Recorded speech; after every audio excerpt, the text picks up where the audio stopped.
Hello, everybody. Welcome to the first day of the rest of your life. My name is Mike Zaremba, and we are podcasting here in Vancouver Real Studios. Welcome back for another episode. Good to be with you, wherever you may be in space or time. And as per usual, we are podcasting here at a float house at 70 West Cordova Street in downtown Vancouver, BC. Floathouse.ca is our website. And if you want to come and experience flotation therapy in all its amazing, powerful glory, go and use the promo code VancouverReal, and you will save 20% off a single float. And always joining me, well, not always, but more often than not, is my big brother, Andy. I'm always with you, man. It's true. I'm always here for you. You still don't even know sometimes. We're all one. I guess. But anyways, man, it feels good in here today. Yes. It feels really good. Like from this rain and this Torrential downpour. downpour. When I walked in the float house nice. today, I was just like, it feels really good. It feels like a warm hug when I walk through the doors. Yeah. And I've been spending a lot of time outside lately because I have some speaking engagements coming up. So what I typically do is I go into the wilderness and I just speak to the trees and I just talk really openly and loudly and like practice projecting my voice and just in nature. So I've been out in this rain like practicing speaking. And when I came in here today, I was just like, oh, this is nice. Comforting, right? Totally. Cool. Yeah, I love it. We should talk about the Vancouver Real community. Right. We had an awesome event this past weekend with Steve Maxwell. Steve Maxwell came into town and he joined us for a podcast, and then he did a whole breathwork workshop, which was fantastic. It was really interesting. And I wasn't sure exactly that mechanism in which we were training with those really shallow breaths, but like it's like breathing minimally, actually the opposite of Wim Hof. And it actually trains your muscles to be in hypoxia, right? In hypoxic all state. your cells. It trains all your cells, which require oxygen to remain alive, to get used to it's like resistance training. So by giving yourself less oxygen, it teaches the cells to become more efficient by producing more mitochondria and things like that. So it's another form of training with the breath. It's like you breathe as shallowly as possible, just on the verge where you're feeling that trigger. You don't want to be triggered To take a big breath. You want to just kind of stay as shallow as you can, and like you do that for 2, 3, 4, 5 minutes, As long as you can. and it's like an exercise. It's like working out on the cellular level. It's really really cool. It was great. It was a great workshop, and then we did a fireside chat, and I started off by asking a few questions, and then Steve's like, I'm just going to stand up and take over the show, and he just stood up and like talked for like 2 hours. I'm like, all right, go for it, Steve Maxwell, take it, right? Yeah. But that's with the Vancouver Real community, and we have monthly events. We have one coming up in November. We have a nutrition workshop, not sure the exact date of that one, and we also have the ontogeny workshop as well. What are we going to be doing in that one? Well, Dr. Carlos DeLeon, who was on here a few episodes ago, will be diving into, basically the talk is called The Universe of the Unconscious. And Carlos is a really interesting guy. He's got a PhD in holistic medicine and a PhD in clinical psychology. And he's also studied all these ancient traditions and lineages all over the world, a lot in Taoism and different elements of Buddhism in Korea and in Japan and Qigong and like all these different types of spiritual practices. And now he's kind of taken all these teachings and he's bringing it together. And he's also an expert in like out-of-body experiences. Like he can teach people how to out-of-body, how to become more lucid in their dreaming. And then also I'm doing his dream therapy course right now, where we kind of like do a Gestalt therapy application to our dreams. And because he says that the dreams talk to you and teach you all the time. Every dream has a message, and he really fascinating guy. So I think he's going to kind of give us a general overlay of that night and do some Q&A as well. And he's really down with the float tank. Totally. So he's going to Actually, he knew John Lilly, which is great. Yeah. So he's going to I think kind of help people use the float tank to access these different altered states of consciousness and how to optimize that tool a little bit, which is really really cool. And what's the date of that one? November 7th, but I believe it's full. There's a wait list right now. So November 7th, that one's coming up. I'm not surprised. So that one's full. Amazing. But cool. link up with the Vancouver Real community. We have a Facebook group page, and you can stay up to date on all the events that we launch monthly. And you can also connect with us through vancouverreal.tv. Yeah. So that's Vancouver Real community. Yeah, Cool. subscribe to that. And we'll do a little promotion here for Brain Evolve. It's a product that we carry here at Float House at both locations. It's by Bennett's Choice, which is a local company here.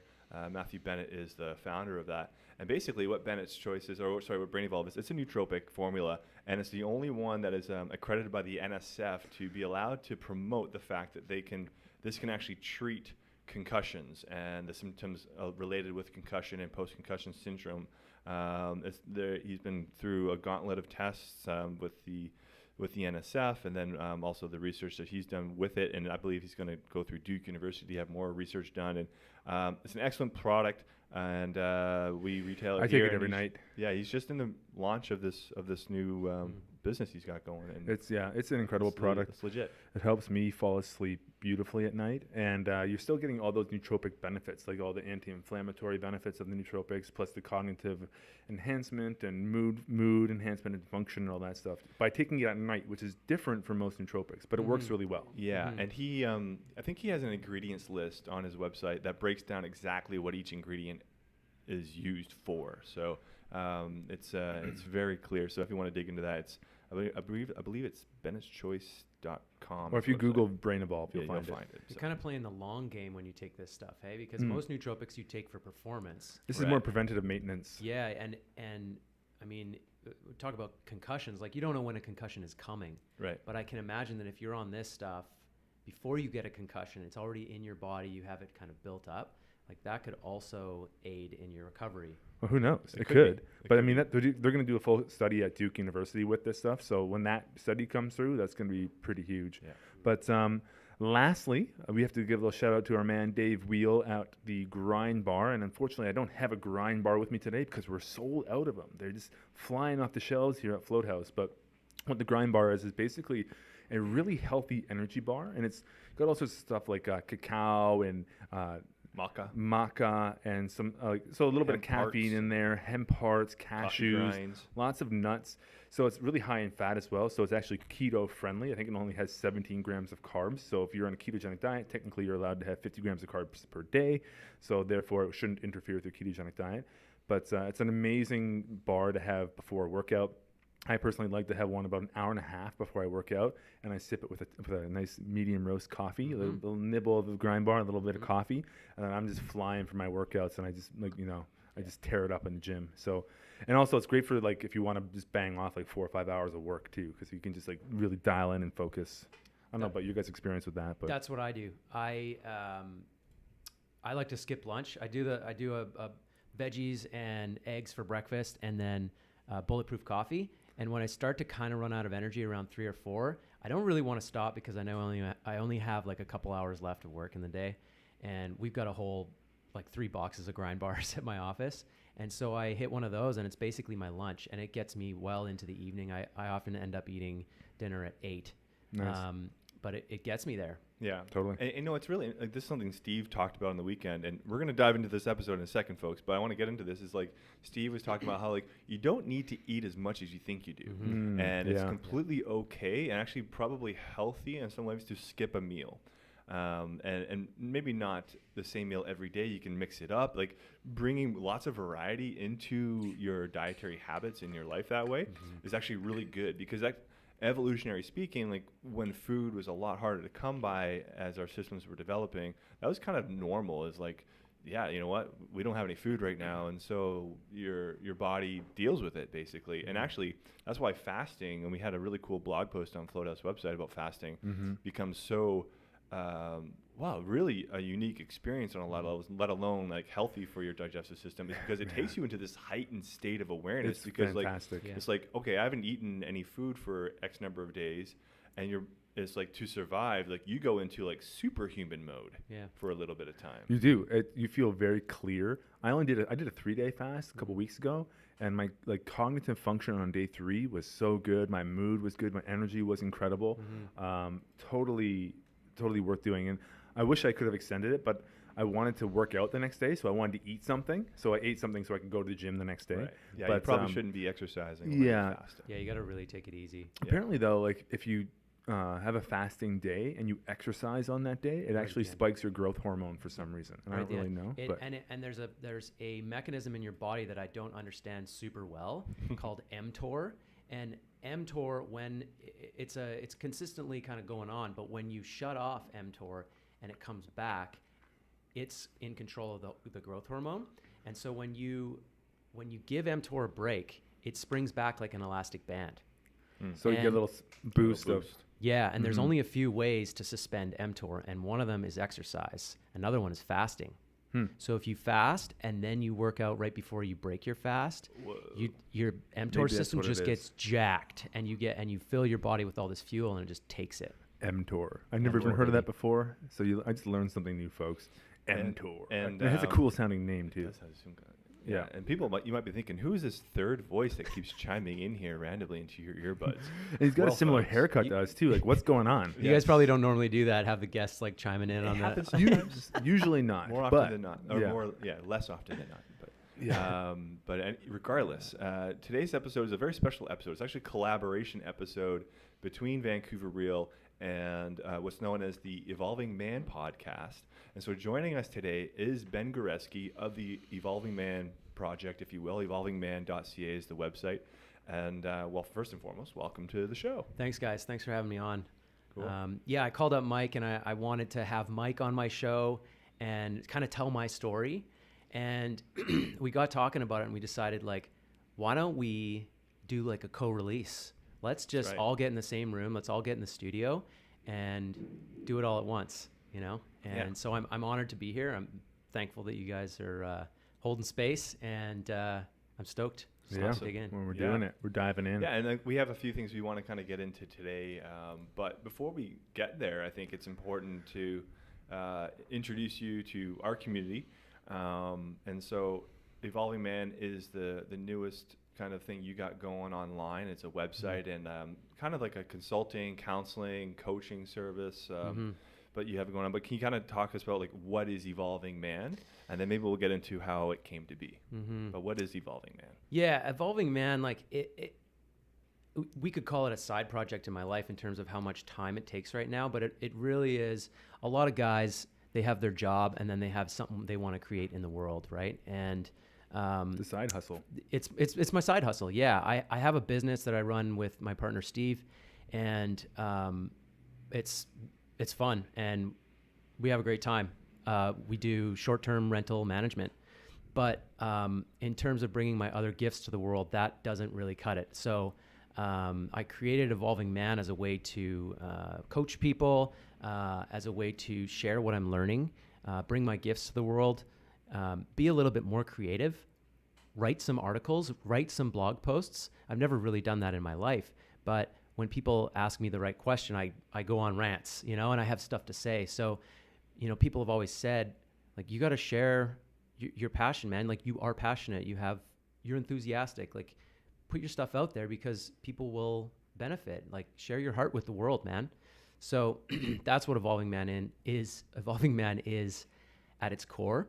Cool. And mostly I'm writing, I'm podcasting. This is probably the 10th episode, I think. And I'm just integrating what I've learned, breath work, all my years of addictions counseling, and really it's more about sharing my journey and my inner work that I've done with other people and helping them along the way. Very cool. Yeah. Very cool. Yeah. No, I think in a day and age of, we don't need to dive into specifics of the different challenges that we face as a culture and a society, and, you know, even specifically within Vancouver, but having people step into potential leadership roles, or just not even necessarily putting themselves like that, just like standing up and expressing themselves and sharing. And then if somebody kind of like finds it beneficial and connects with it, then great, right? It's like, yeah, let's bring more connection to this world. Like, I think that's incredibly important. Yeah. So I was listening, guys, this morning I got up, my legs were sore from working out a couple days ago. I ran a bath, which is what I normally do. I like heat up the legs in the morning, and I usually watch something inspiring. Sometimes it's like Tony Robbins or any of these guys that get you stoked on life. Yeah. But this morning I was watching Dan the Man Locke's TED Talk about mindset, and there is, you know, he's like, this is the big secret in life. You perform at a level in your life that you believe you're worth, right? And if you can deal with your level, how you see yourself, mindset, self-image, you can rise to the level that you want to go to. But if you try to take like the steps to get there without dealing with the fact that you don't believe that you're ready, you won't get there. You'll blow it. So where am I going with this?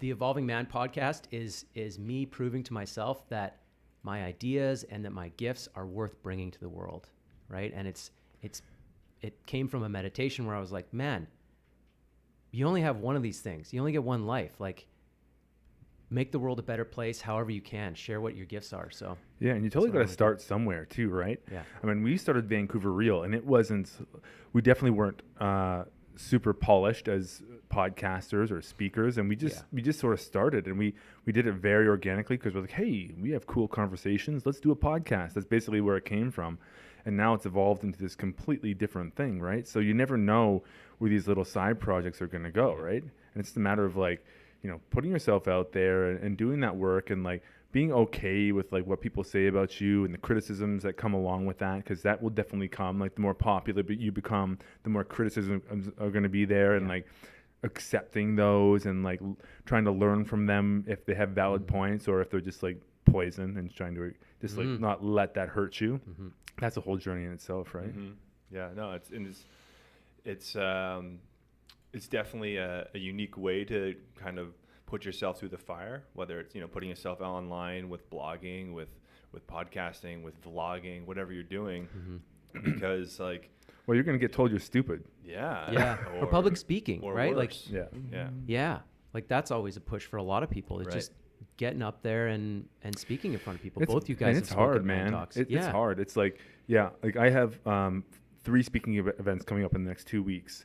One's going to be for the Vancouver School Board and a bunch of early childhood educators. The next one's going to be at with the YMCA. I'm doing a talk on mental wellness. And the last one's going to be at the Jordan Peterson event coming up on November 4th. And that one is freaking me out because it's like, when I compare like Jordan Peterson as a speaker to where I'm at, like that dude is just juggernaut, right? So he's just like, he is just a beast when he speaks, and he's so well educated, so articulate, so well read that he can just go on these tirades. And I'm like, okay, that's where he is, but it doesn't mean that I can't add value to that day, right? So, and it's also very humbling too, because it's like I have to speak within my domain of competency, so the things I'm comfortable speaking in, but then also, this is the scary part, is stepping out of your domain of competency and pushing the limits. And that's where you go and explore new ideas and new territories where maybe you're not as competent. And that's where the risk could happen potentially, because it's like you could say something that's like, and someone's like, nope, that's completely wrong. And then they call you out, and then it's just like, oh, shit, right? But it is that idea that like when you put yourself out there and you're speaking, it is actually not safe to speak, because what you say is a lot of it's going to be on the internet forever, and you never know how that might come back at you one day too. But then, you know, it's like it's being okay with taking that risk. It's courage, man. That's modern day courage.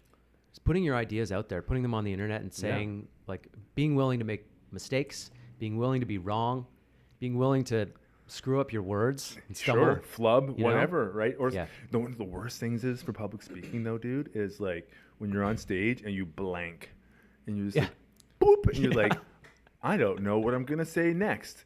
Then you sort of pause and you like walk a little bit and you're like, okay, where am I going to go? Where am I going to go? Pressure. Then you like, then you start speaking, and sometimes I'll start speaking before I even know what I'm going to say. I'll start just putting words out there, and eventually it turns into a sentence, and I'm like, oh, okay, I found it again, you know? Yeah.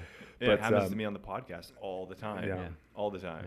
Yeah, and you just got to, I don't know, battle through that, I guess. Like, it happens, like, you know, and also being okay with, like being fallible and being like, know that it's okay that you make a mistake, and that you don't have to be a freaking robot when you speak, and that stuff is gonna like you're gonna make errors sometimes, and you know, and we're not professional speakers, we're not actors, you know what I mean? We're doing this as like a side hobby. So it's like I also think people aren't expecting perfection when it comes to that kind of thing too. I think they're pretty lenient. And it's just, I think, our own judgments a lot of times about ourselves, about how other people are perceiving us. And the other thing about that too is most people aren't thinking about us nearly as much as we think that they are. You're your own worst critic. We're literally, you become a blip on a news feed. You're like this little scroll. Oh, Ben. Okay, next. Oh, puppies. Next thing. You know what I mean? Whatever. And it's really that quick. And people's minds change so quickly. And they're also so wrapped up in like their own worlds as well that they don't have time to worry about what you're doing all that much. You know, they're focused on getting their lives in order or building something or whatever they're doing, right? This is perfect. It's setting the stage. It's setting the stage for this very podcast. Nice. Because yeah, I have some nervousness around sharing my story, which is what the intention of this whole thing is. Really, I want to tell my story like it's not been told before in public. Well, you know what, man? This is a safe environment for this story. We have a very sympathetic and empathetic listenership for this kind of content. Yeah, So, Yeah, for sure, right? Oh, yeah, totally. Yeah, you got the right audience. This is the right audience for sure. Yeah. So, should we just dive into it? Yeah, let's go for it, man. So, Take us on a journey. I want to tell my story in the context of a couple subjects.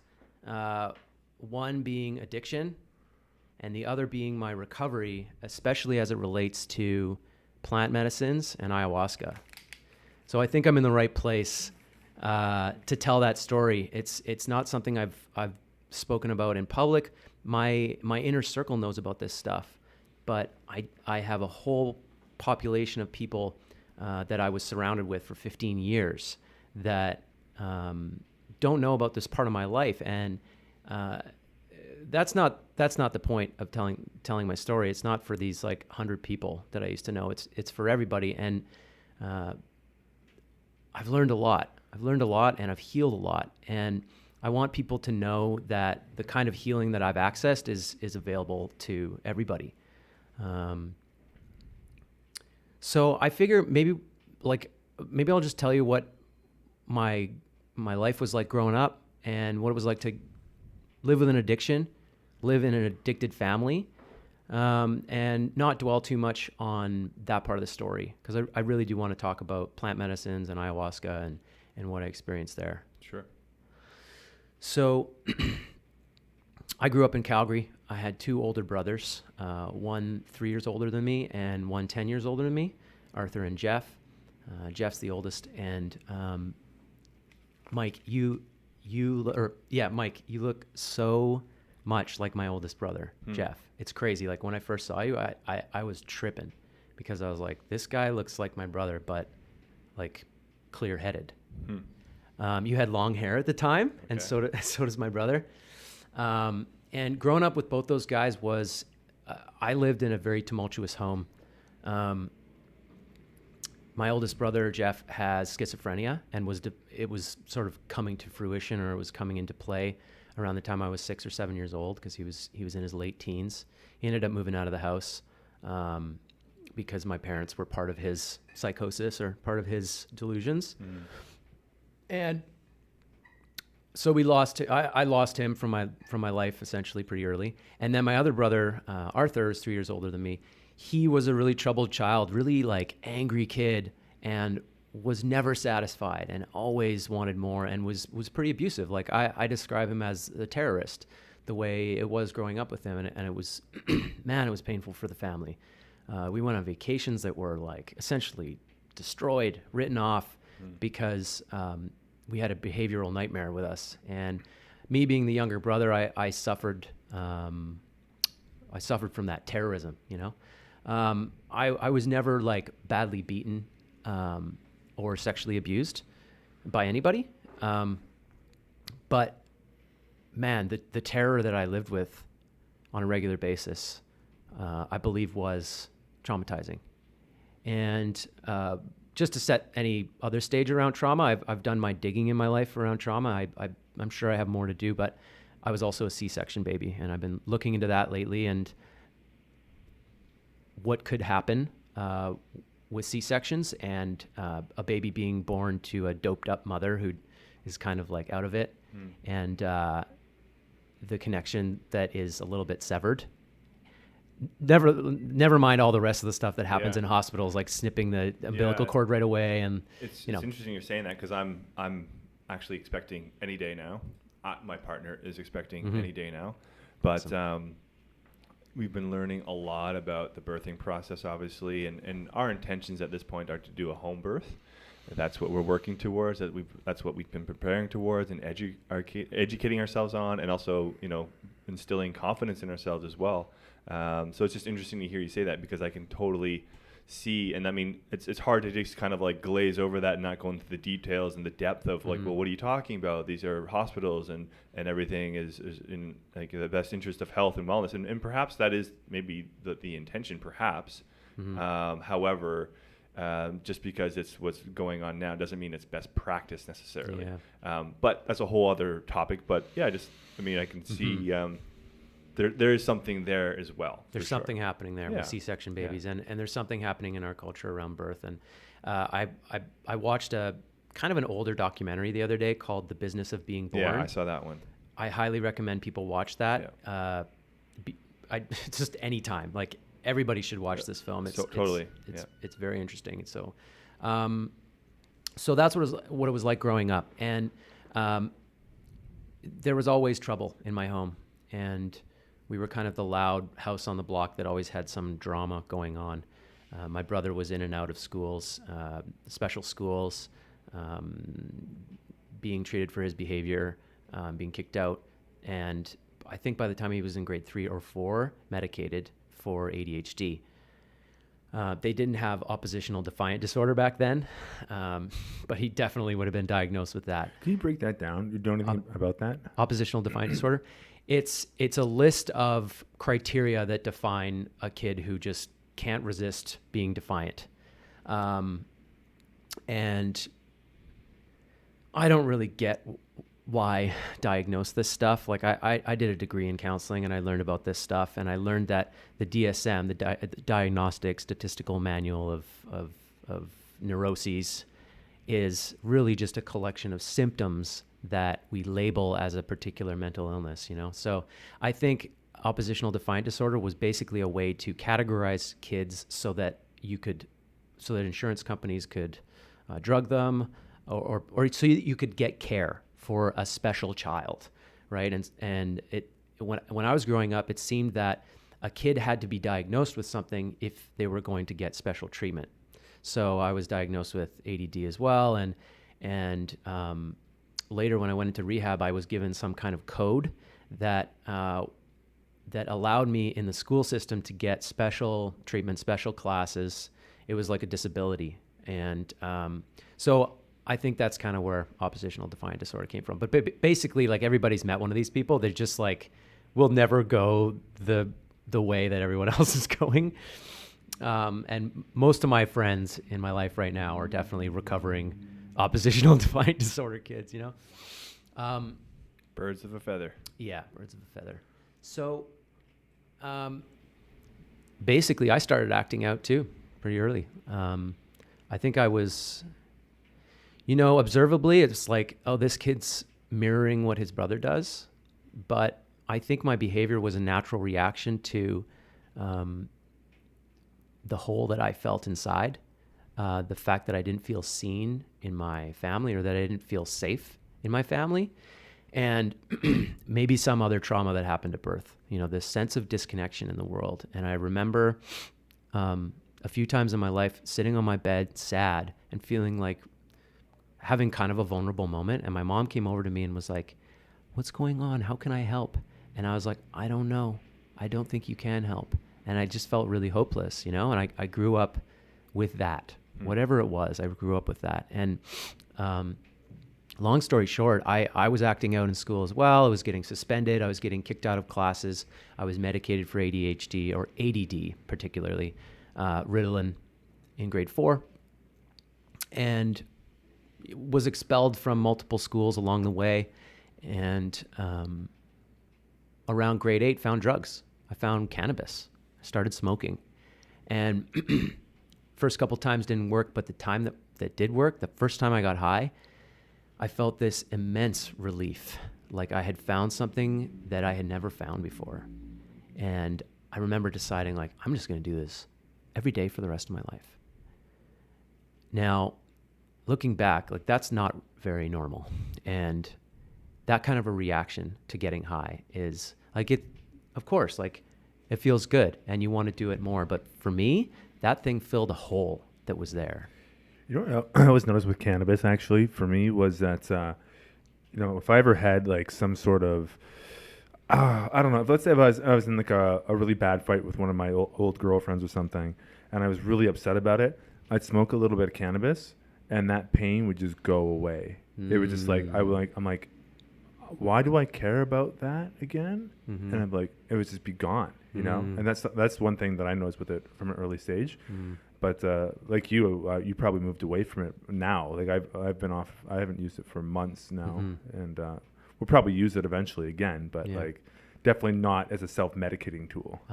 Yeah. So it was anesthetizing pain, and in the beginning, that's what I found it did for me as well. And so I started doing whatever it took to be high, and then I started getting drunk as well, and I started doing whatever it took to be high or drunk all the time.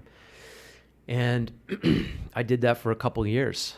And meanwhile, my brother had been in and out of jail, signed over as a ward of the government, because my parents were like, we just can't help this kid. When he was 16, they were like, government, take over. And so he was in group homes, and like, my parents are very skilled, great people. My dad's a doctor, and they kind of have their shit together. But man, the family was torn, and they didn't know what the hell to do. So my brother ends up in this place called ARC, the Alberta Adolescent Recovery Center in Calgary. And it's a rehab center for teens. And he's in there for like 10 months while I'm still using drugs. And eventually, when I've been running away from home and going on binges and ending up in group homes myself. And eventually, after I run away on the eve of New Year's Eve 2000, the big one, they wanted to do like a therapy group at the treatment center. And my parents were like, you got to come, otherwise you can't live with us. And I was like, I'm not coming. So I like went on this binge. And that was my last one. They said, you know, I ended up in this group home, and they said, if you want to come back, you got to go for an assessment at this treatment center. And I was like, fine, I'll pass. There's nothing wrong with me. So I go and I do this assessment. They drug test me. And I tell them like, oh, I haven't done drugs since New Year's Eve, which is totally normal. And screw you guys. And they do all this testing, and they're like, listen, it seems that you're an addict, and we've tested you, and it says that you're high right now. So you're staying. And this is the place where they could do that, right? So I stayed. And within about a month, I was like looking around at the other addicts in treatment and listening to how they think and what their mindsets were like. And I was like, oh man, I'm one of these guys. I'm just like these folks. A lot of them had used more drugs than me, and they had been out there for longer. But I was also sitting beside these two other guys. One was 13 and one was 14. You know, I was like the oldest of the three. So I had no excuses. So I did this thing, and it was like full-time, intense, definitely the hardest thing I'd ever done up to that point in my life. And I had a full spiritual breakdown, you know, after about 6 months digging into my pain work, they call it, and talking about like where I'd come to in my life. I realized that I had no idea what I was doing. I was so freaking lost and just so lonely, and pretending that I had my shit together, and I was bankrupt. Emotionally, spiritually bankrupt. And it was like letting that go, finally releasing that and taking the armor off in front of a group of people was a full like spiritual breakdown of surrender, you know? And from there, I was able to build back up and learn a way of living that was more balanced, and like where I actually have a higher power, like something other than me that can help me live a better life, you know? And they took us through the 12 steps, took me through the 12 steps. And it was 13 months. I spent 13 months in there when I was 16, while everyone else is in high school, grade 10, learning how to run life normally. Different type of education, right? Yeah. So that was different. Yeah. And that's where my path diverged from my brother. Like I felt like I had been following in his footsteps for my whole life. And he didn't finish treatment. He got kicked out for, you know, no progress and screwing around. And I finished. So what would you say are some of the bigger tools that you use in your life, like the bigger things that you've had success with to help you along your journey of development, from like taking you from like somewhat broken to like you know, healthy to like now putting yourself out there in a more extroverted manner? Like what are the things that have really worked for you? Well, the first step is what I was talking about with the surrender. Like, the 12 steps is genius, guys. Some people look at the 12 steps and they're like, oh, look at that religious program. Look, it says God in there. Right. It must be religious. Right. It's a spiritual program. It says it at the end. It says it all through the book. And man, the principles in there are, they're universal. Like, you have to look at your reality if you want to change it. Look at your, are you spiritually bankrupt? Do you need to surrender to some huge thing that you're actually not in control of? Do you need to take off your armor, So admitting that I don't know everything and that I go ahead. I was going to jump in real quick. I think that's so important, man, in terms of like people not getting hung up on a semantic, on a word like God. Like, can you have enough kind of awareness that like, okay, sure, maybe I don't resonate with that terminology, but can I look beyond that and actually see what someone is saying or what something is saying? You know, it's so important. And like, on that note too, it's so people get so hung up on unimportant details like that, and they're like, as soon as they hear something that's contrary to what their beliefs are, they're like, everything else. Wrong. Nope, everything else is wrong. Throw it all else away. Listening. And that even comes in terms of like quality of production sometimes. Like, I've heard, I'm not going to say from who, but like the one episode we listened to, we had a speaker on that wasn't quite as strong of a speaker, and they got really distracted by this person's style of speaking. But I'm like, yes, okay, so they're not like a fluent professional speaker, but listen to what they're saying. Can you extract the good information out? But the person got so hung up on what that person was like speaking like, as opposed to the message they were trying to give. You're letting yourself get it's like distracted. you're getting lost. Right. You're missing the big picture here. You know. I think that happens a lot in a lot of different areas. But I didn't want to take too much of a tangent. But I was listening to Joe Rogan today, and I think Brett Weinstein's brother has been on recently. That's the one that I'm listening to, and he's talking about there's a childish way to believe in a religion and there's an adult way. Sorry, who's Brett Weinstein? Before we go. Say again? Who's Brett Weinstein? Brett Weinstein is a professor in the United States who's been all wrapped up in the social justice warrior. Oh, he was the one from college that was on with Peterson when they were both on that. Gotcha. Yeah, so his brother is on Rogan's podcast now recently. Why is his brother on? His brother is also a total boss and He's a really professor smart. as well, or? Oh man, he definitely seems educated. I'm not all the way through it, and I don't know all the details, but he was talking about an adult way to approach a religion or a belief system versus a childish way. And the childish way is to believe that, everything in the Bible is real. It all happened, right? This like very literal view. And the adult way is to understand like, oh, this is a code, right? Like the psychological significance of the Bible, potentially. Symbolism. And he was explaining Judaism and how in Judaism they have a lot more liberty to explore their religion and go and ask their rabbi, like, what does this really mean, right? So anyways. and I think too, just on that note as well, is like, because of the different atrocities that have happened because of religion, organizations, of institutions, the institutionalization of religions, of causing harm and justifying killing and death and all this kind of stuff. Witch hunts and all that kind of stuff. Yeah. Expunging other cultures' spiritual practices. Totally. So like colonialism and things coming in, and like the church was a huge part of like, oh, well, we have to make these savages people. We have to civilize them. Yeah. Right. So there's all that baggage, right? Yeah. So people there's so much baggage around religion. Even just the word religion has so much baggage. People default to spirituality now. And I was very much on that exact same way of thinking for a long time. However, like what I'm like, okay, yeah, so religion definitely has done some fucked up shit in the past, no doubt, right? But I'm like, is there ancient wisdom in there or things you can learn and apply to your life that is useful? And one of the things, listening to the whole Jordan Peterson Bible series, the whole psychological significance of the Bible, is like you have to understand like Western culture is all underpinned by those moral principles, right? And we may not refer to them in a Christian sense anymore, but a lot of our morality and what we think of as right or wrong comes from Christianity. For sure. Yeah. So if you really want to figure out like how the society is and the way it works, you have to understand what were the moral principles guiding and guides us today, even though we don't recognize it as that, right?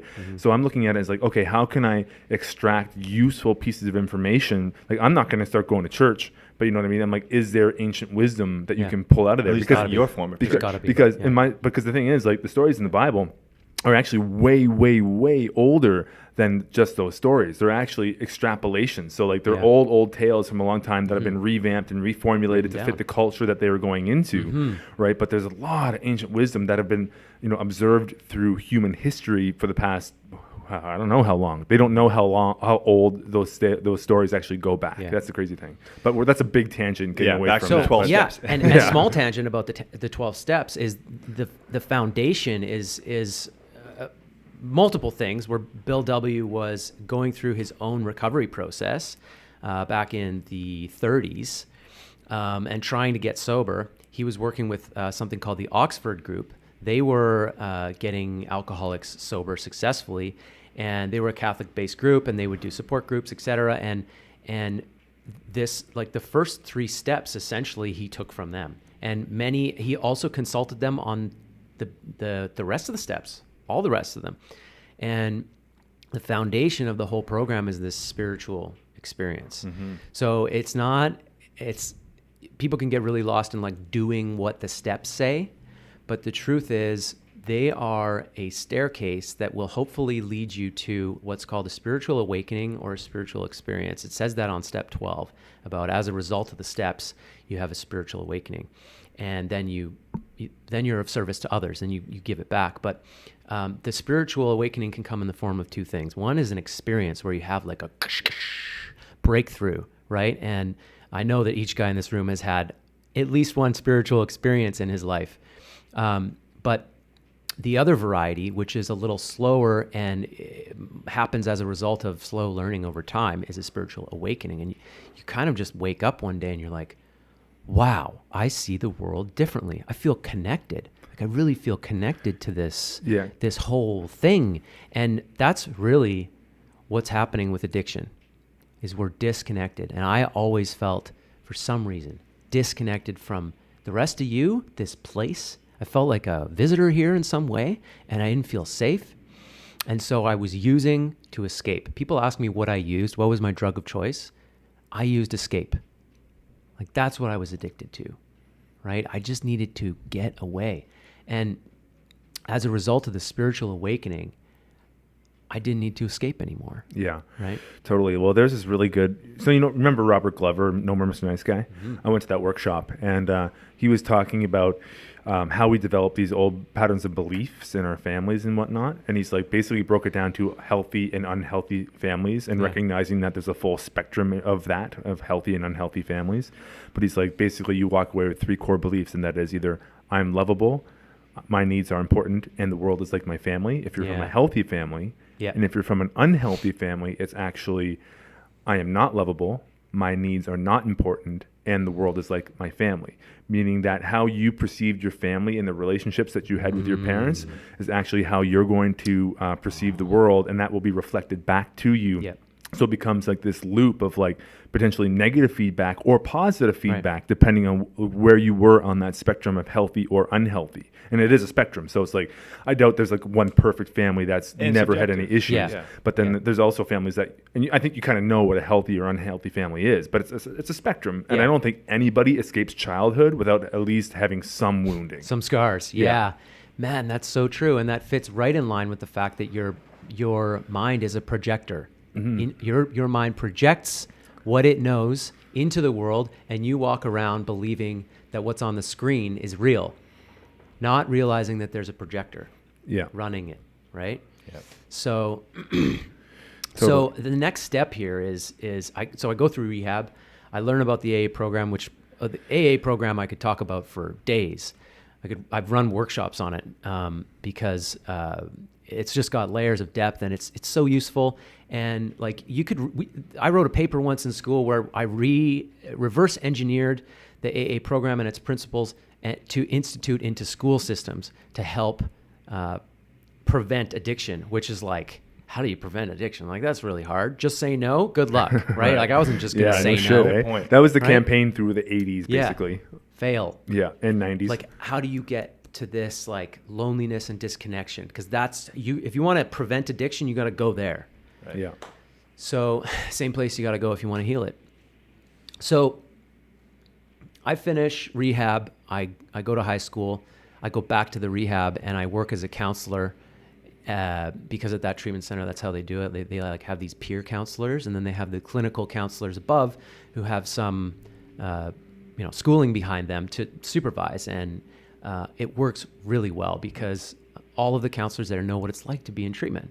They know what it's like to be doing a complete overhaul of your life, your mental game, your emotional game at the age of 16, which is, it's incredible.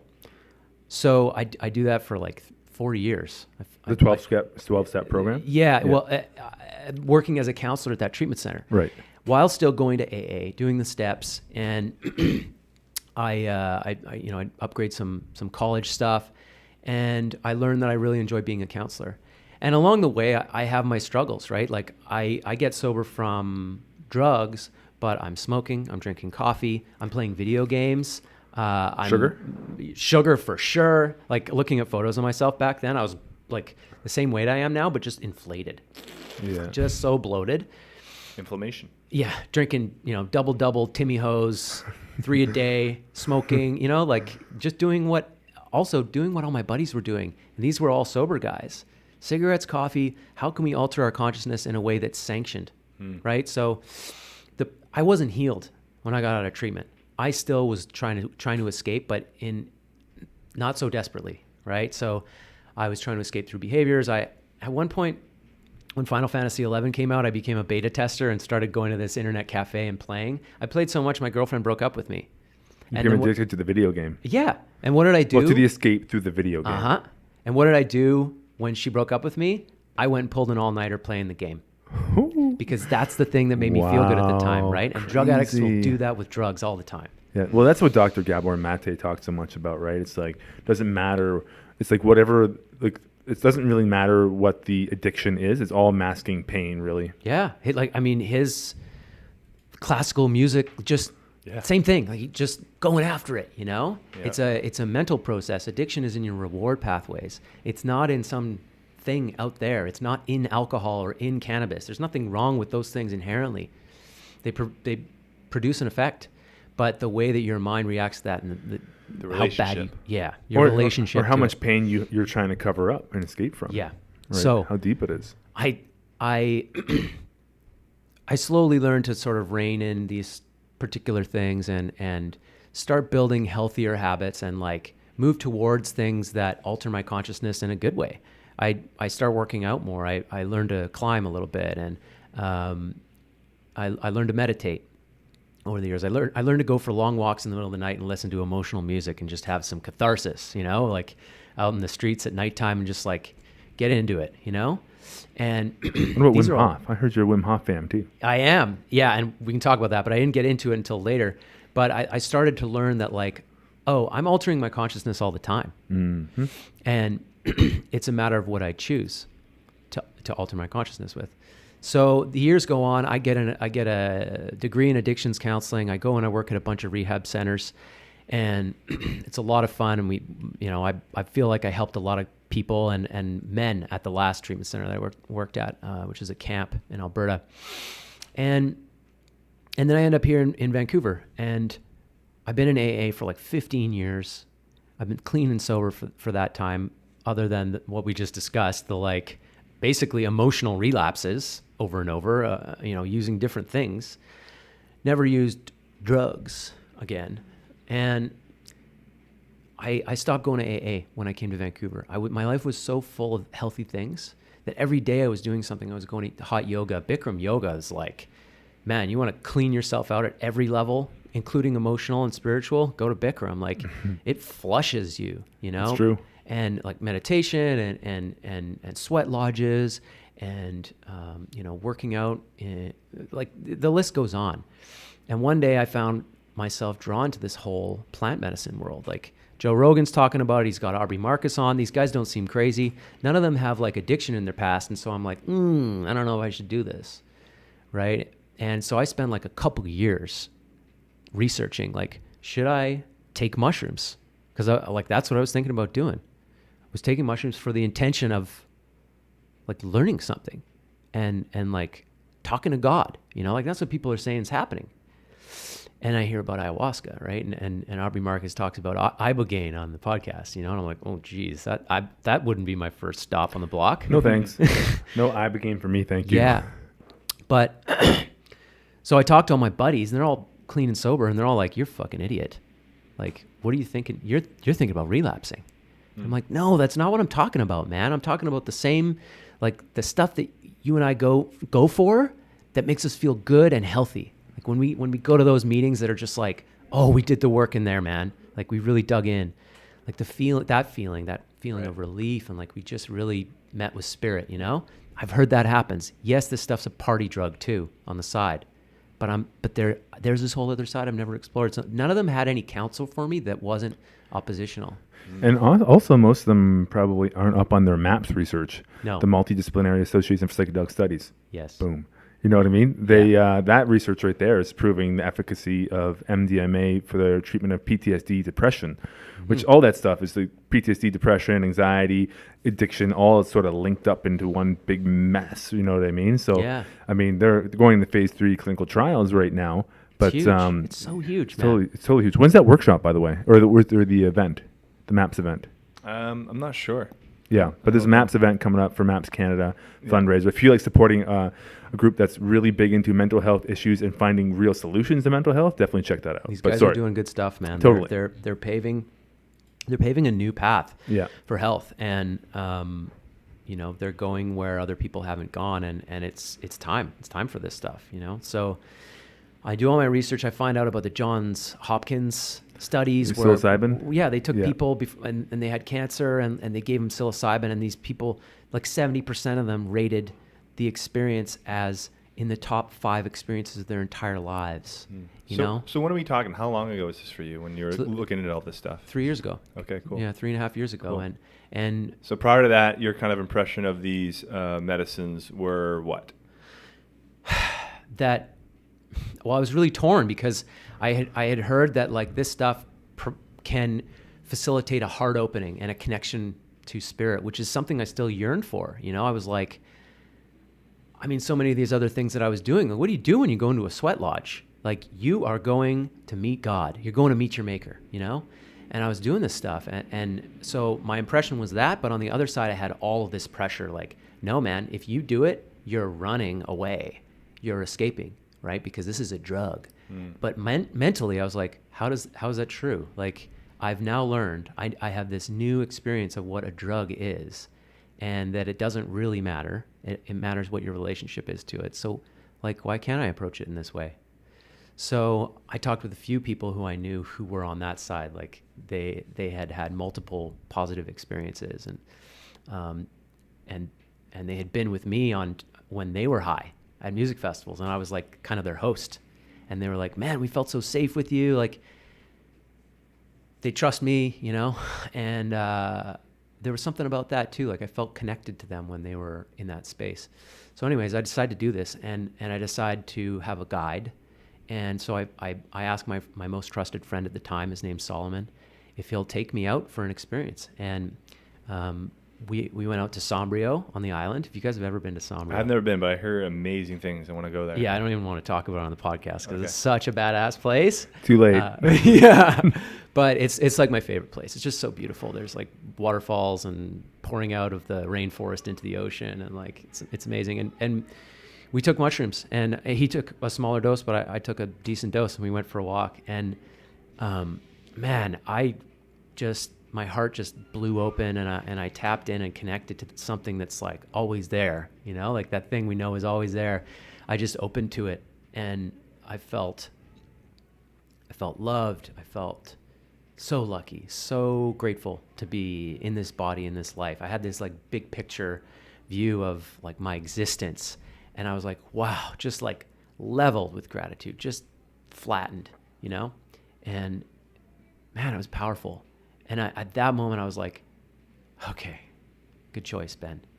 Like Yeah, you sometimes trust yourself. totally. You know? Sometimes those medicines will have those huge heart-opening experiences, and you know it's really difficult to define what a heart-opening experience is sometimes, right? Because catharsis can go a lot of different ways. Yeah.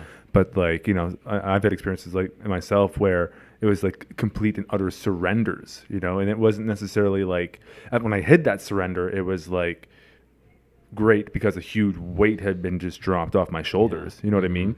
But sometimes you have those ones where you're just like super, just like, I wouldn't even say it was my armor, man. I think it was something that I was carrying around with me. It had nothing to do with protection. Yeah. But it was just like, you know, sometimes you have those experiences that are just like, boom, like the one for me was Wachuma down at Spirit Quest Sanctuary. Whoo, like blast through. One of the best experiences of my life. And like it stays with me too. That's the crazy thing. But yeah, it stays with you. And I want to come back to that too, because part of the reason why I'm here 3 years later and not, you know, the same year, 2 years ago or something, 3 years ago, is because I wanted to see if this stuff has longevity, or if it was just like, oh, you get high and then you feel good and then it goes away, right?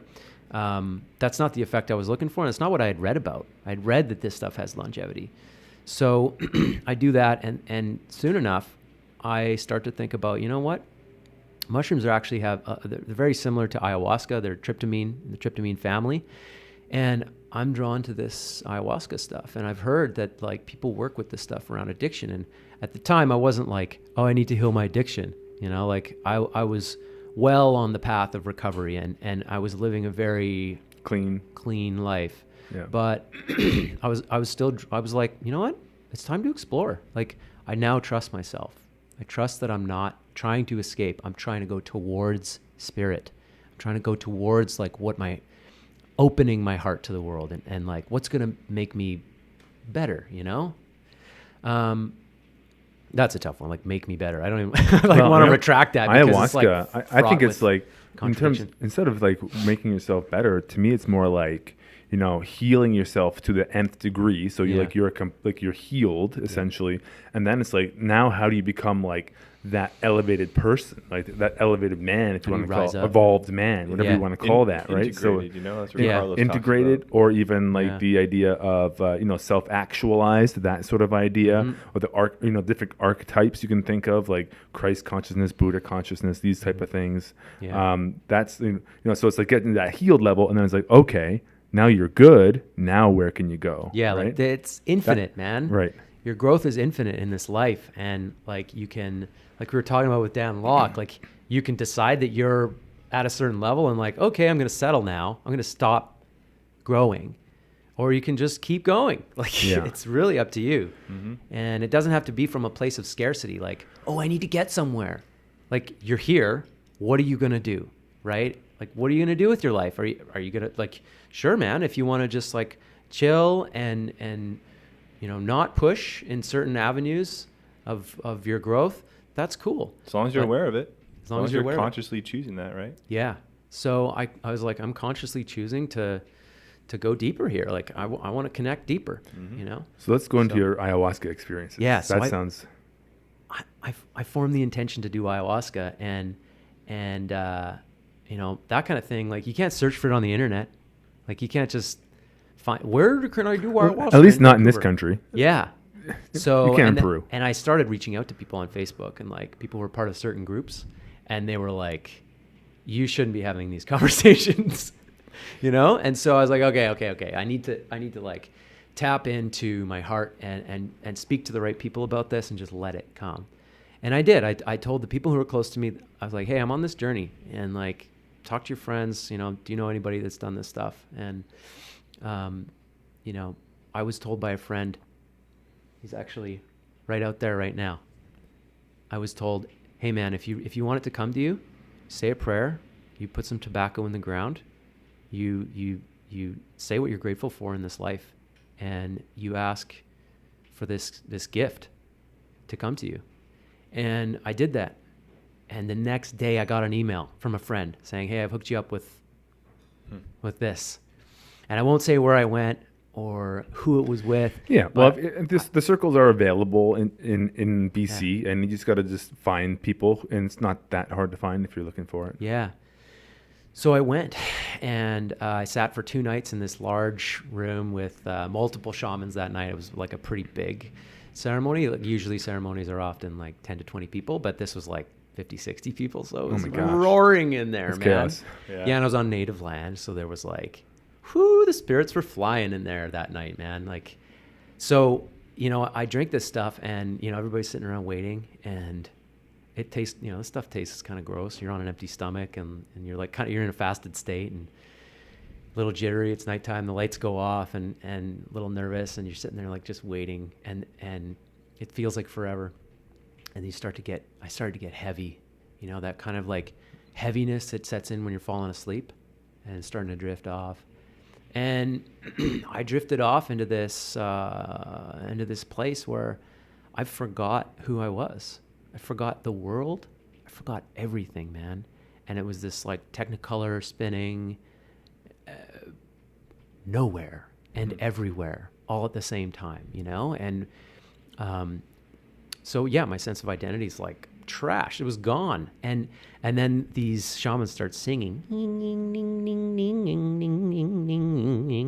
And as they're singing, all of a sudden this stuff inside me starts moving. It's like scrubbing my insides. I'd never felt anything so alive. My whole body started moving.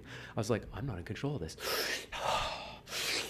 My arms were lifting up, and I was dropping them on my face and laughing at like this, how my body was being controlled by something else. Like, I had never experienced anything like that lack of control. And luckily for me, it was basically all love. You know, some people really descend into the darkness on their first experience, and who's to say that's scary, not love, right? Yeah, it is, right? It's both sides, right? So I had this like blissful side to it, and both nights were indescribable. But I had this experience of divine love that I can only describe as probably what you experience when you're in the womb of a mother who is like fully loving and fully accepting of your presence in her womb, and you know, just divinely loved and welcomed to, and like coming back, you know, remembering first humans, like remembering humans for the first time, and being like, oh, the world, we're funny, you know, like laughing about all the crazy things that are happening in this world, and how funny we are with each other, and like what we get attached to, and then remembering me and my body. And like, I remember touching my body and going, oh man, this thing, like I just landed in my body for the first time. And driving home from that, I was tearful and like so emotional, thinking like, I feel so at peace with who I am on this planet. I feel like I will never need to escape ever again, because I feel this, the disconnection feels healed. That sense of loneliness in the world feels gone. I feel like there could be nobody around me right now, and I just feel loved and taken care of. Totally. And like, I was like, man, this is why Gabor Mate is doing this with addicts. I had this like realization, you know, there's a lot of people who are critical of him and the work that he's doing. And I was like, I get it. Yeah. I get it, man. It's so powerful. It's so powerful. Like my first time down in Peru was like at first a bit frustrating. And then I had experience similar to yours where for lack of a better way of saying it, I was bathed in a sea of infinite love. And it was just like so incredibly beautiful and powerful and euphoric and blissful. It was unbelievable. And the second time I went back, which was just recently with Mike in July, it just continued right from that point, the exact same point that let me off, and took me even further. But it was just, it's so wild, it's so crazy. Like, you're not in control of it, and you have to accept that. And also, you're gonna have times of complete euphoric bliss, like love, energy being bombarded into your body, and other times you're gonna be plunged into like hell. You're gonna be plunged into psychological hell. Your darkest fears. Yeah. And like, but that stuff is so good. It's so, at the time, it's so hard. Like, people don't understand. It is so hard. Like, the night of our last ceremony when we were down there, like, we had a really amazing group down at Spirit Quest. And, like, everybody in the room just went around the whole Maloka, and we were just like hugging each other, just like being like, okay, you got this, you can get through this. It's like, I'm here for you. I'm going to support you, even though it's all individual and there's no talking during ceremony or anything like that. Yeah. But it was just like this like admiration and respect just for like being able to go into that space, because everyone knew what was coming. Because it's just, when you drink that cup, man, whew, it's like, but here's the thing, it's super hard at the time, and but then the next day you wake up, you have a little bit of breakfast and you start feeling good again. You're like, I feel amazing. Yeah. And you feel charged up, and you're like, I don't feel bad at all. Yeah. And then you're like, okay, round 2, we're going again tonight. A little bit lighter. Yeah. And it's all in the context of love, like what you're talking about, like when you're doing that work and when you're having these dark visions. And like for me, like I'm facing my death a lot of times, and I'm facing the darkness of humanity. I see so much war when I'm in my sort of darker phases of my journeys.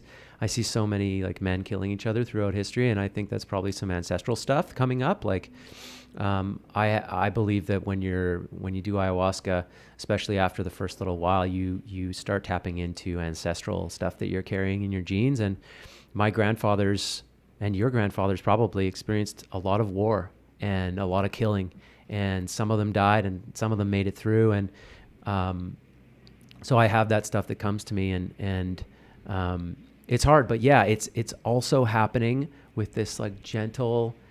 Ayahuasca gives you what you're ready for in the moment, and it just guides you. It has an intelligence. It's not like totally. She takes you as far as you're willing to go. It's not random. This is where it gets really confusing for people who aren't exposed to this cosmology. Is that like you have this communion with this entity, this substance, this energy. And if you need to turn it up, you can. No, I hear you. And, and to have this energy basically know you better than you know yourself. Mm-hmm.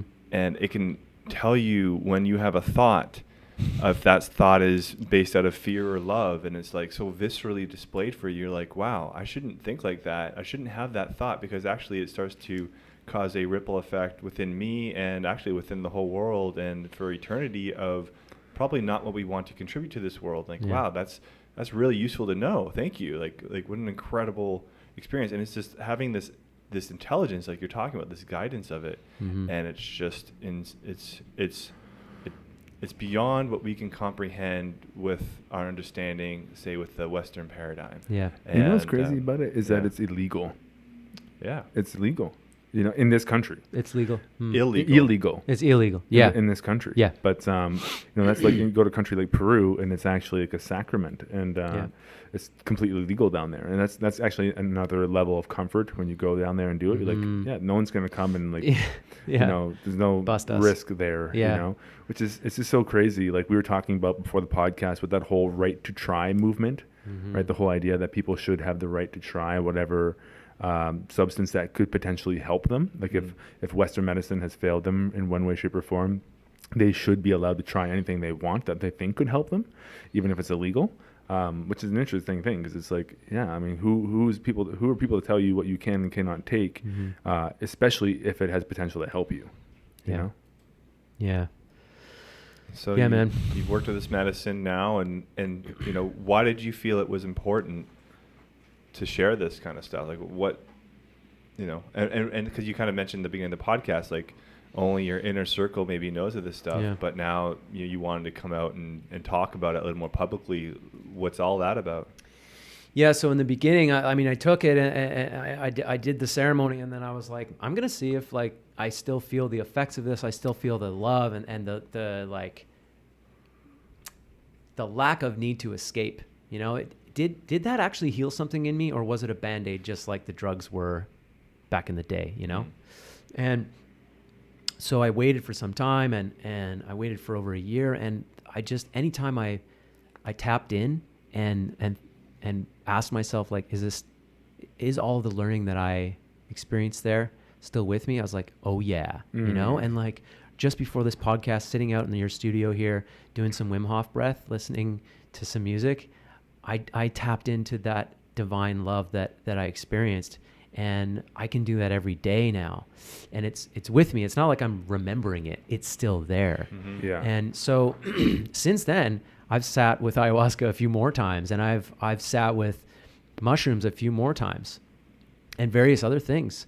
And I've learned that it is about the relationship, and that each time I make a choice, I'm in control of that relationship. Just like each time that I interact with you, I can choose to, take advantage of you or abuse you or use you in some way for my own benefit, or be of service to you and have a reciprocity there where like I give to you, I give you love, and you give me love back. You can do that with plants. You can do that with certain substances. And I also got clear. What I was worried about, one of the things I was worried about was like, if I open this door, am I going to end up drinking alcohol again? Am I going to end up using even harder drugs maybe than I did before? Because I had always told myself, if I relapse, I'm going to go hard, man. I'm going to go for the hard drugs because I know I'm going to need it. I'm going to be filled with shame. And what happened was the opposite. I was like, oh, now I know even more what I want in my life for myself, how I want to live. And I remember thinking, I'm never going to use alcohol ever again. I'm not drawn to that thing. I personally don't like alcohol the way it makes me feel. I mean, I did like it. I did like being drunk, but I don't want to be drunk anymore. I don't want that kind of a altered consciousness. Yeah. I want an altered consciousness that brings me higher and brings me towards my source. And alcohol doesn't do that. Ketamine doesn't do that. Cocaine doesn't do that. I haven't tested any of those things, but I've done my research, and then there's other things that are borderline, and I've tested some of them. But I test them with that same reverence and honor and respect for the plant or the substance that I did with mushrooms. And I do my research, and I've learned that I'm never going back, man. Mm-hmm. Like in AA and in the circles that I was in, I was always told, once an addict, always an addict. And you're always in recovery. You're never recovered. Sounds like a cult. It sounds like a cult, right? And you can't leave us ever. Yeah. Yes, there is an element of that. But there's also this like, you know what? That's something I needed to hear at the time. I've learned this now. I needed to hear, listen, man, you got to let go of the fact that one day you'll be able to use substances safely, because that's your addiction. Your addiction will grasp that little thread and hold it. And that'll be your way out. And you'll never truly recover because you'll never truly surrender. So I did, and I believed that, and I jumped into that, and it's necessary. So part of having this conversation that's scary is like, well, what if someone who needs to believe that hears what I'm saying? And they hear that I'm saying like, oh, I used ayahuasca to recover from addiction. It's a substance, and like, it's kind of a contradictory thing. But what I'm actually saying is the way I did this process was 15 years clean, doing my work and digging in and doing all of these other consciousness altering activities that didn't involve ingesting anything. And learning to manage my life, learning to recover, do my emotional work, and then do ayahuasca. So my worry is that this message would be misused, but I want to share it. I have to share this because it's important that I speak my truth. And it's just like I was saying about evolving man earlier. Like, I got to share it now. I got to share this stuff. Let's say you're speaking to that person right now who might be in that spot. Like, what do you recommend? What do you suggest to them? What do you say to them? I would say to them, seek counsel. Seek counsel in your group of folks that are clean and sober, and seek counsel from people who are on the other side, guys like you guys. Like if I was looking to do this now, I was looking for counsel on ayahuasca now, I'd call both of you guys up and I'd say, hey man, what does this do for you? Because I'm worried that like it's actually going to turn me backwards, and I would seek counsel on, where you're at in your life. Flesh this stuff out. I did it for 2 years talking to people and like, am I running? Am I escaping, or am I going towards spirit? Like, this is a very difficult thing to figure out, and you're always going to be taking a risk when you make that jump. But you need to get your life in order first. This will not fix you if all the rest of your life is out of order. It's not a magic pill or magic soda It's an adjunct or something. It's like a huge cherry on top of the sundae of my recovery. You know, like I built that whole other thing first. It's sort of like a revealer, right? It's going to reveal stuff to you about yourself. But then, like everyone says, the work actually starts when you get back into your real life. So you get this big breakthrough moment. You have all these insights and this big download. But it's like, that's the work comes is when you get back into the real life again and now becoming that new person. It's funny how these things unfold for you over time. Like this happened to me 2 nights ago. I was watching the documentary with Gabor on CBC, The Jungle Prescription. That one. Yeah, that one's good. I was watching that because I sent it to a friend who didn't know anything about ayahuasca. I'm like, watch this. Yeah. And I just watching and hearing them talk about it, I'm like, it reminded me of the work that I had to do because I had forgotten about this one element that I was shown in ceremony of this one. It was basically a vision of my future potential self. And I'm like, why am I not that yet? And I'm like, then it came in and then someone said like, you got to do the work. You have to become that, you know? And then when I realized I have to become that, I'm like, oh yeah, start embodying that vision of who you could be. And start living that out as frequently as possible. That's the work. It's not just going to happen for you. Yeah, right? Yeah. We talked about this before we started.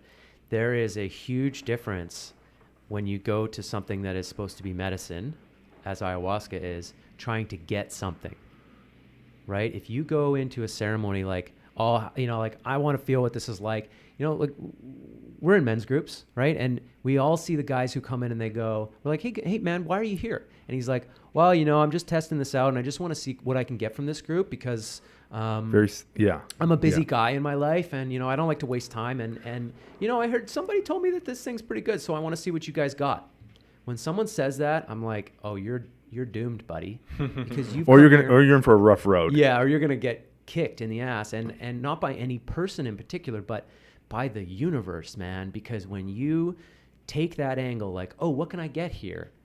Like that, it may work for you in baby steps in the world, but like overall, you're going to get pushback. You're going to get pushback from people when you come to them like that. Hey, could you give me something? I don't know you, mister, but like, could you hand over this or that?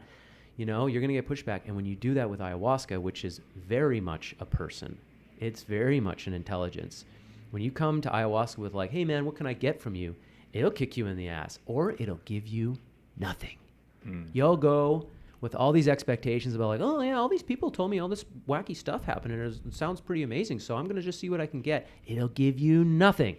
And you'll be like, well, I threw up, but I'm not sure what all the hustle and bustle's about. Yeah. I've seen it happen. That's so true. And that's the weird thing about it is like some nights like people will have experiences where, they're talking to entities or they have some crazy mystical experience. And the very next night, drinking the very same brew, nothing happens to them whatsoever. Yeah, right? It's like Don Howard always says, it's more than what's in the cup. It's what you're bringing to it and your connection. And sometimes that's on an unconscious level. So that like I've seen people who go down and sit in ceremony and they're, at least to the most that they're aware of, they are open to the experience and coming into it with like, sincerity and however yet still nothing. Yeah. And if that's you, I just say it's part of the process and respect that process and trust still that it's working with you in some way, shape, or form, because there might be some sort of unconscious level that you are not allowing it in. Totally. And one thing, just to your point about people who might be listening to this, who might be in some sort of recovery program, there are like a few little warnings about ayahuasca to throw out there. For example, like if you're on any kind of antidepressant medication, you should definitely not take ayahuasca. SSRIs. Yeah. If you're clean of it, you can actually do it. But it's just like you have to make sure you're not doing any cross contamination, I guess, of like different medications. Don't take it unless you're completely off of that. And the other thing is if you're predisposed to schizophrenia, that's the other one. Apparently, that's a risk factor. Definitely, yeah. But like, and if you're sitting with somebody that's credible and can actually hold sacred space and knows what they're doing, you should be asked all these things. You should everything should be very well vetted before that. Yeah. And you should be lie. accepted into the circle, and don't lie about it because it is really serious. That's the thing. The diet, right? Like a lot of times what people don't discuss when they're on podcasts is that there's a diet that goes with the taking ayahuasca. Critical. It's critical, and it's actually really hard to follow. I found that it's the hardest diet I've ever done, because there's so many restrictions. You can't put anything flavorful on your food, essentially. Like any spices, including salt, you can't have that at all. And it goes further. It goes, yes, So like no red meat, like so many things. Well, right? there's the diet aspect of it, but it actually goes into no violent movies, no no sex. violent thoughts, abstinence, listen to peaceful music. What else?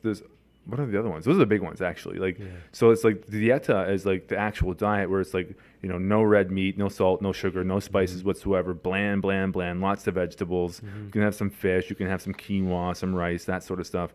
But then there's like the whole psychological dieta too, which is like, again, like, don't watch violent movies, you know, don't listen to aggressive music, like that sort of thing, becoming into that very Zen-like, monk-like state before you even go. Oh, and it changes you. Like, you guys know this, and I've experienced this. Like, just being in the city when I'm preparing for a ceremony, you get 4 days into a diet and you're following it strict, and just being down here in Gastown or outside, you're so like, easy. oh, like you respond to the energy of the city in a very different way. You become a highly sensitive individual. Oh yeah, that in that sense for sure. Yeah, I've been able to smell the personality of trees and plants as I walk by them, because you get so sensitive. I've been able to, like, I've been so repulsed by the smell of garlic coming off someone when I'm like on a construction site with someone downstairs who's eating garlic, who has eaten garlic, and it's just coming out of their pores. So it switches you on to this whole other world, and then they give you this thing that's like, you know, it just blasts you through. So, yeah, there are some. There is a very particular way to do this stuff, and there are only particular people who really know what they're doing. That's key. And you don't want to be willy-nilly with something like this. So definitely would advise that. And yeah, I mean, it's not a cure-all, but like, man, I get it. I get why Gabor is doing this, because it's like a portal opens up and you're able to access something that you could never touch. Just like with the MDMA research we were talking about, you know, trauma, PTSD sufferers, when you try to sit them out, here's the issue, folks who don't know this. When you want to sit down and counsel someone about their PTSD, you're like, okay, tell me what happened.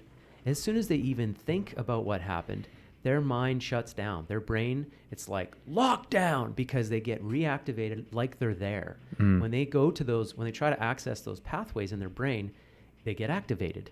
And so they flip out. Yeah, they have a whole stress response. And so until now, the only way to have someone talk about their trauma in a way that like they didn't freak out was to tranquilize them, was to give them like Valium or something.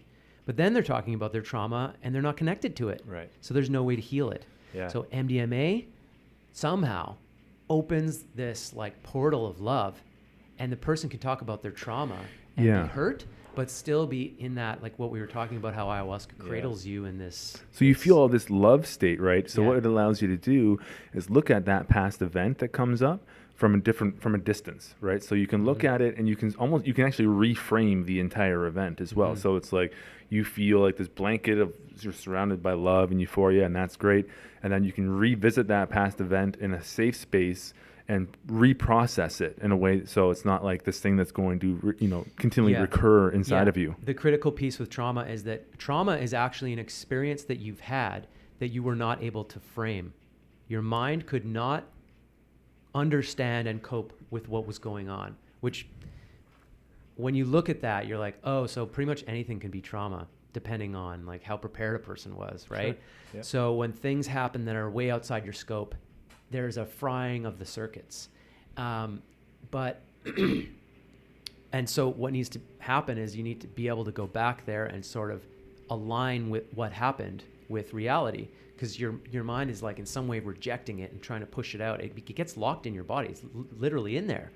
So through things like trauma-sensitive yoga and MDMA, there's this like unlocking that occurs where you can go there and start to like reconnect what was broken. Yeah. So yeah, even floating too. Like that's something I'd love to see more, is like float-assisted counseling, things of that nature, where you go into the float tank. Yeah. It starts to calm down the amygdala, which is the part of the brain that's going to be hypersensitive for people with anxiety and PTSD, and calm that thing down. Like it might take a few floats to kind of get you into that really deep state, but then maybe doing your counseling session and going into those more hard to go into areas of your story after you've had this deep relaxation experience, you know what I mean? So I think there's an application there. So if people are extremely adverse, like I'm not doing a substance, like for whatever reason, there's this deep block. Totally. There are other things. You know? I found you guys before I found any substances.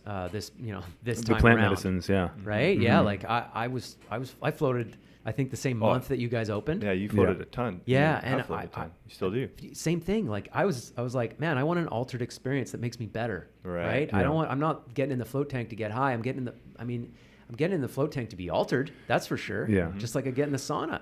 But man, the you're right. Like I was doing float dates with friends because what would happen was we'd go float together and we'd come out here and sit in the lounge, and the conversations we would have, the depth that we would get to with each other so quickly was like we drop all this extraneous crap that we carry around. Yeah, totally. Very cool. I was going to say something really cool about floating, but I forgot what I was going to say. It's all right. No, and it's true, man. Like you've been around for years, and just a formal thank you for being like an early adopter and a continuing user. I think this is so cool. And we got a picture up on our Instagram right now. That's right. You got your shirt off. You're looking all buff in front of our float tank. Yeah, but no, and thank you for that too. Like you guys have been incredible supporters of the work that we're trying to do here, and in general, like both of you are incredible people, and it's I mean, just as a caveat here, like really thank you for all your support through the years. So pretty awesome. So I'm glad we're having this opportunity to bring your story out a little bit, because I think it's one, it's very interesting, and I think there's a ton of stuff here that people can relate to, and maybe move on. Like I hope, what my hope is for sharing my story here is that somebody can relate. Like I know that there's probably tons of people who have had a similar journey to me and that have done plant medicines and have kept it kind of a secret, right? And there's this like big coming out right now. Out, man. Yeah, like everybody's marijuana is becoming legal. MAPS is blowing up. They're giving MDMA to trauma patients, and Gabor's talking on stages about how he does ayahuasca with people, and like, you know what, it's not so taboo anymore. Yeah. And I have a little theory about this cannabis legalization thing. I think that this is going to be a gateway drug for the world, or for Canada. It's like, how many people stigmatize cannabis because it was illegal, right? Yeah. And now they're going to try some because it's legal. Why not? Give it a shot. And then they're going to be like, what the fuck? I was missing out on that. So it opens up the gateway, because it's like, so this isn't the terrible thing that's going to make you go insane. This is actually feeling really nice and it's psychoactive. It's a psychotropic, right? So it is actually almost a psychedelic in a sense. And just then like it's alcohol. And then maybe, I wonder what these mushrooms are like. It's going to keep going. Mm-hmm. But just like alcohol, it's how you use it. Relationship. You know what I mean? Like there's so many drunk driving deaths, and there's so many alcohol-related violent occurrences and murders, etc. And it's, I don't want to blame alcohol. I mean, it's our relationship to alcohol and the fact that thing breaks down doors. It breaks down our, it's a number, man. Right? It brings out the fuck it, right? Yeah. And then you release what's been hanging out back there. That's it. These things are amplifiers, like they'll, especially like things like cannabis and alcohol, but for maybe different things in your life. But like they'll like if you're kind of neurotic or can't relax.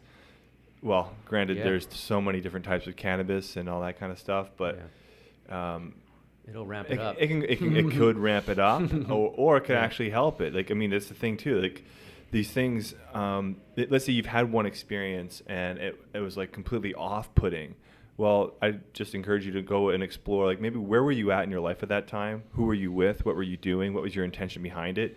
And see if that had any formulation to your experience, because the whole notion of set and setting, of what is your mindset and where are you and who are you with, is a huge part, not just for medicine work, but for everything. Like, we know that we become like the people we surround ourselves with. We know we are not separate from our environments, and we know how much our mindset can impact everything as well. So it's like, take a look at those types of variables before you make any like concrete judgment on something. Mm-hmm. There's so much at play. Yeah. So do your research and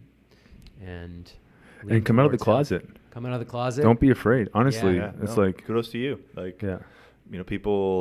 Well, it is a sign of the times. Things are changing. people are opening up because we recognize on a lot of different levels that things need to change. And that's the nature of history. Culture, our culture is always something to revivify. Mm-hmm. You know, culture was created by the dead, and it is our duty as living beings of spirit to revivify that culture and to evolve it and to break it into the next thing that our children will be like, well, you guys sucked, actually. Now we're going to make it our thing. We're going to level it's that going up. to evolve, you know what I Yeah. mean? And so that's kind of the job of the living, of the spirit, to be expressed and to question and to explore and create and expand. Mm-hmm. So good. Yeah. You just dropped So the ball good. there. All right. Jordan Peterson inspired. I've been listening to him again lately because, you know, that's a whole other ball of wax there. But People we live in definitely- really interesting times. Yeah, people definitely need to dig into Jordan Peterson. Yeah. So in summary, if I could just summarize this whole thing, like the biggest takeaway from ayahuasca was this like realignment of I'm loved, and I'm loved by the universe. Not so like it's not even about the people around me. I am loved by the people around me, but like deeper than that, I'm loved essentially at my core. I am okay as I am here. Like, how much time do we spend trying to get somewhere else, right? And how do we subtly escaping? How much time do we spend subtly escaping in our lives? Like, oh, I got to get to there. I got to get to there. At my core, I have nowhere to go, and I'm loved as I am. Now, from there, go do whatever you want, right? And that was the big thing. And you know, from there, like, I have done my work, like Andy was talking about, you know, like I didn't just come out of that and go, well, I guess I'm just going to, you know, do nothing with my life and rely on ayahuasca for my healing and for my satisfaction in life. I engaged my life at a deeper level, and I started putting myself out there more and looking to learn more because it's fun. And like, that's what I want to do with my life. I want to love more. I want to experience more in a good way. And I want to be awake for all of it. And so for me, like, that's the work, bringing myself back to that and then projecting that out onto the world. Your mind's a projector. Project that, bro. Right? Like, project divine That should love. be a shirt. Project that, bro. Just like a heart. What are you projecting, bro? Yeah. Do you even project love? I like Yeah, that. project that. And Yeah. man, life's so much better. But it has to be a legit, you know, it has, like, you have to, like, you, that's another thing, you know, not to go on a whole nother tangent right now, is like, you can kind of create this idea of love and be like, no, man, that's negative. That's all negative.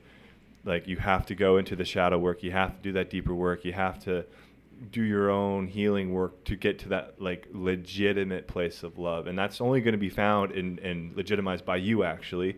So, you know, there's not going to be someone saying, like, yeah, that's legit love. Yeah. It's you who will know. Except for that. me. I like to go around judging people and being like, your heart's not open. Your heart's not open. You're all fucked. I'm good. I know a few people who do that. Yeah, we all do that. But yeah, what you're talking about is the I'm kidding, by spiritual the way, people. bypass. Yeah. It's the spiritual bypass Right, and the right. spiritualized ego. Like, oh, you know, I just go to yoga and love and light, and that's my solution, right? But like, you can't skip the work, man. That's the other part. If you go to ayahuasca thinking that you're gonna skip the work, it's gonna hit you with the work, Yeah. right? And so go in there ready and like, okay, And what do you accepting. have? Humble. Yeah. Humble. Yeah, and then do that with the rest of your life. The way you go into that ayahuasca experience with the surrender and the like, hey, I'm willing to do the work. I'm willing to show up. I'm willing to drink that cup and let go. Do that with your life, Yeah. you know, and it pays off. It Yeah. pays off in moment to moment gratitude and peace and like Yeah. Love. Because Yeah. you are a node in a network, right? a node. You're Yeah. in a node in a network, and Mhm. you affect all the people around you, and it ripples out, and you Yep. know how your actions or lack of actions are going to affect other people. Yeah. Like that smiling face right there of Mike speaking when I should have the camera on me. Or There. whoever's talking. But it's okay. It's only been for the past few minutes. Yeah, It's okay. I'm into the conversation. It's fun. Yeah, Yeah. no, it's all good. Okay. All right. So just, know that you're not alone out there, folks, and that this controversial stuff is worth talking about. It's worth exploring. And Yeah. Check Yeah. out Evolving Man. Live with your heart open and let everything go. Cool. Yeah. Awesome. Well, thanks, Ben, for coming on and sharing and making this collaboration happen. Appreciate that. And yeah, everyone go check out evolvingman.ca. That's where the podcast link is, the blog is, and it's on Facebook. And if you're listening to it on Evolving Man, right, check out. Come on, check out Vancouver Real. Yeah. We got a lot of like-minded themed topics as well. VancouverReal.tv, or for all your flotation therapy needs, visit floathouse.ca. Yeah. Apply the promo code VancouverReal and save 20% off a single float. I should start promoting this Brain Evolve stuff too. If I'm running the Evolving Man website, Actually, perfect. you should try that stuff. It's actually really good. It's my favorite nootropic of all time. Okay, Yeah. I trust you, man. You've done Alpha Brain and all the rest, and I'm a nootropic connoisseur. Yeah, I'm into it. I'm always down to try stuff that's gonna Enhance your brain. just like smooth it out. You know, like I Make actually me have more lots of smart, you know? issues with my memory, so That's I'm always MAT. looking for Yeah. a little. Like I have some practices that I do, but I'm also looking for little nootropics Yep. that can help. No, me it's along worth a my way, shot. so. All natural. Worth a shot. Cool. All right, thanks, folks. guys. Thanks for joining us. And until next time. Do whatever it is. Do you have a tagline? Do you have a No, tagline? I don't. Why don't it be like, I'll adopt yours. Keep evolving. Yeah. No. evolve forever? I don't know. I want You have to I think want to about that. co-opt. What I said with live with your heart open and let everything go. That's Aubrey Marcus. I heard him saying that on his okay. podcast. But man, I would love that one. That's a Right? good one. We jacked Spirit Quest Sanctuary a couple times. For what? Welcome to the first day of the rest of your life. Yeah. That's So Don for Howard. today- I like that. It's live with your heart open and let everything go. There you I go. like that. That could be it. You just figured it out. Later, Boom. folks. All right. And adios.